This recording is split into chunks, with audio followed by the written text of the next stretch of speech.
ऐसे ही हालातों में कई बार भाग्य पर भरोसा करना पड़ जाता है या यूं कहना पड़ जाता है कि सबका भाग्य ऐसा ही नहीं होता, सबका नसीब एक जैसा नहीं होता। जानना चाहते हैं क्या हुआ है? नमस्ते, मैं हूं अजय सानी स्टार।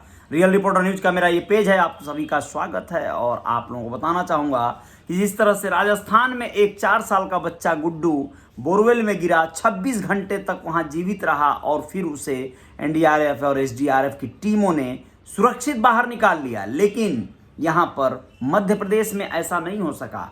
मात्र 30 फीट गहरे गड्ढे में गिरे हुए 17 घंटे तक सिर के बल फंसा रहा बच्चा 4 साल का ही था, लेकिन वह बच नहीं सका।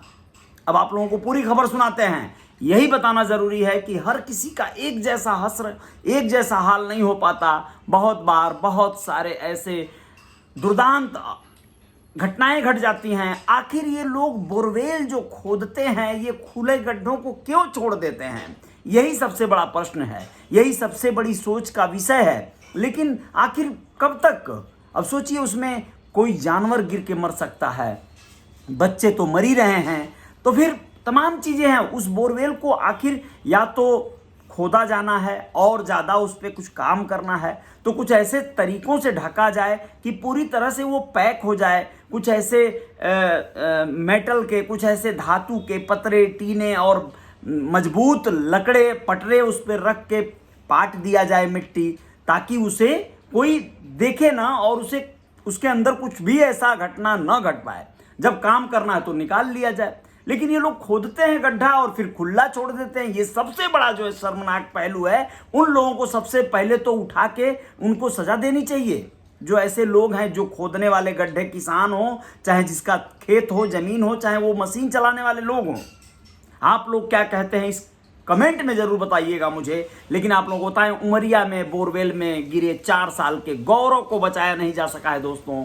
उसकी बोरवेल में ही मौत हो गई। मासूम को करीब 16 घंटे के रेस्क्यू ऑपरेशन के बाद बाहर तो निकाला गया। 150 से 200 फीट गहरा है वो बोर, जहां बताया जा रहा है कि बच्चा गुरुवार सुबह करीब 11 बजे गिरा था। बच्चा सिर के बल गिरा था। उसके पैर कैमरे में ऊपर की तरफ दिख रहे थे। सूचना मिलते ही पुलिस और प्रशासन की टीम ने रेस्क्यू करना शुरू कर दिया था।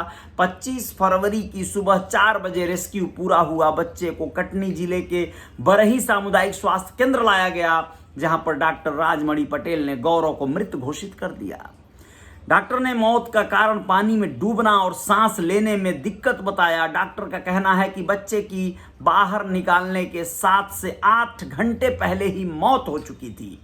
मामला मानपुर विकासखंड के बरछड़ गांव का है। संतोष दुबे का बेटा गौरव सुबह करीब 11 बजे खेलते खेलते खेत में बने बोरवेल में गिर गया था। उसे निकालने के लिए जेसीबी की मदद से गड्ढे के पैरेलल खुदाई की गई। एनडीआरएफ के असिस्टेंट कमांडेंट दिनेश ने बताया कि मिट्टी थोड़ी सख्त होने से खुदाई में दिक्कत आ रही थी। लेकिन आप लोगों को बताना बहुत जरूरी है कि यही चीज राजस्थान के जो मैटर हुआ है, जिसमें 26 घंटे बाद बचा लिया गया 4 साल के ही मासूम गुड्डू को। दुर्भाग्य है यहाँ पर जो है कहीं ना कहीं गौरव को नहीं बचाया जा सका दोस्तों। बहुत ही दुखद घटना है। 16 घंटे तक रेस्क्यू चलता रहा। उसके बाद बच्चा जब बाहर निकला तो उसे मृत घोषित कर दिया डॉक्टरों ने। तो अब आप लोगों को दूसरी एक खबर बताते हैं, जिसमें एक इंदौर की ये घटना है। दिल दहला देने वाली घटना है। इस घटना को भी सुनना जरूरी है, आपके मध्य प्रदेश की है। इंदौर में एक महिला ने पति को गला घोंटकर मार डाला, उसके शव को काट कर दफना दिया। उसका सिर, धड़ और हाथ पैर अलग अलग ठिकानों पर ठिकाने लगाए गए। इसका खुलासा तब हुआ जब 19 साल के बेटे ने नशे में अपने दोस्तों को इस बारे में बताया। उसने कहा कि मम्मी ने पापा की हत्या कर बाथरूम में गाड़ दिया है। पुलिस ने महिला को हिरासत में ले लिया। पुलिस ने शुक्रवार सुबह उसके घर में खुदाई करना शुरू कर दिया। पुलिस ने पहले बाथरूम की खुदाई की, लेकिन वहां कुछ नहीं मिला। फिर महिला ने दूसरी जगह बताई, वहां जेसीबी से खुदाई की गई तो पति का शव 6 फीट गहराई में मिला। मृतक का धड़ बोरी में बंद मिला। पुलिस उसके हाथ पैर और गर्दन की तलाश कर रही है। अभी भी कुछ खुदाई चल रही है दोस्तों। अब सोचिए, ऐसी घटनाएं घट रही हैं समाज में। टीआई राजेंद्र सोनी ने बताया कि सूचना मिली थी कि उमरी खेड़ा के पास कांकड़ में रहने वाली 40 साल की सुनीता ने अपने पति बबलू की हत्या कर दी। पूछताछ में पता चला कि पति उससे आए दिन मारपीट करता था। इसके बाद सुनीता ने अपने एक दोस्त के साथ मिलकर उसकी हत्या कर दी। पुलिस के मुताबिक सुनीता बार बार अपने बयान बदल रही है। दोस्तों, सुनीता का पति बबलू उसे आए दिन पीटता रहता था। इसी दौरान उसकी दोस्ती रिजवान 35 साल का एक युवक है उससे हो गई थी। दोनों ने 5 फरवरी को दाल बाटी बनाई। बबलू को दाल में नशीली दवा मिलाकर खिला दिया, इससे वो बेहोश हो गया। सुनीता और रिजवान ने उसकी गला घोंटकर हत्या कर दी। उसके हाथ, पैर, गर्दन और धड़ काट कर अलग कर दिए।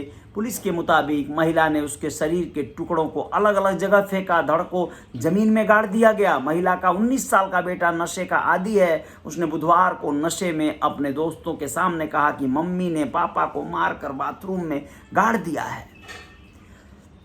गुरुवार को इसके बाद पुलिस को सूचना मिलते ही गुरुवार को महिला को हिरासत में ले लिया। पुलिस ने जानकारी के मुताबिक महिला पहले गणेश धाम कॉलोनी में रहती थी। 8 दिन पहले ही वह उमरी खेड़ा कांकड़ में रहने आई थी। उसके घर पर खुदाई का काम भी चल रहा था।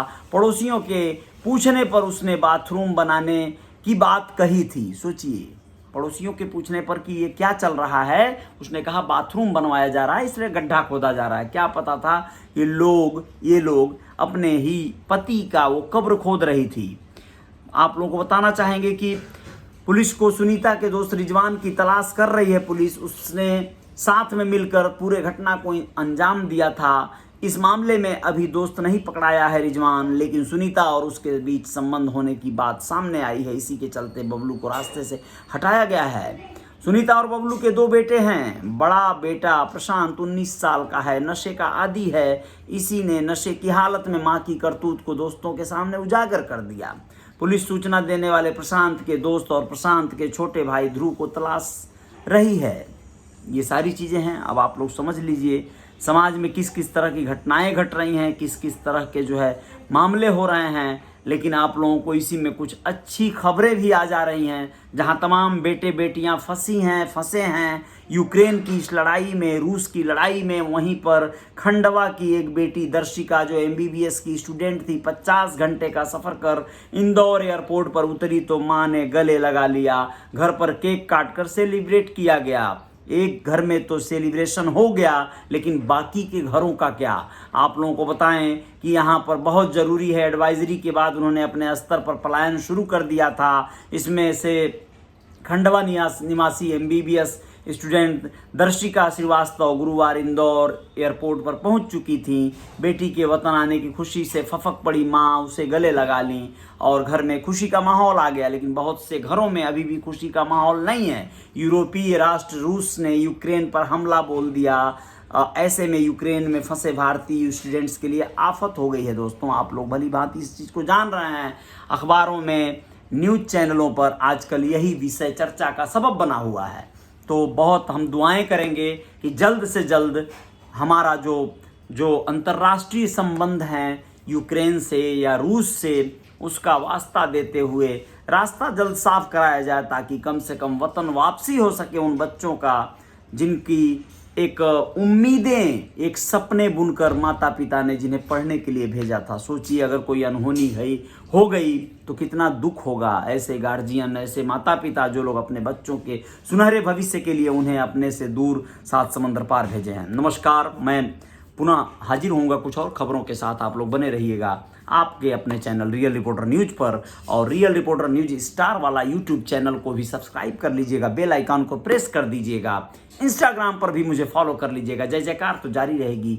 जय हिंद, जय भारत। शुक्रिया, आभार आप सभी का।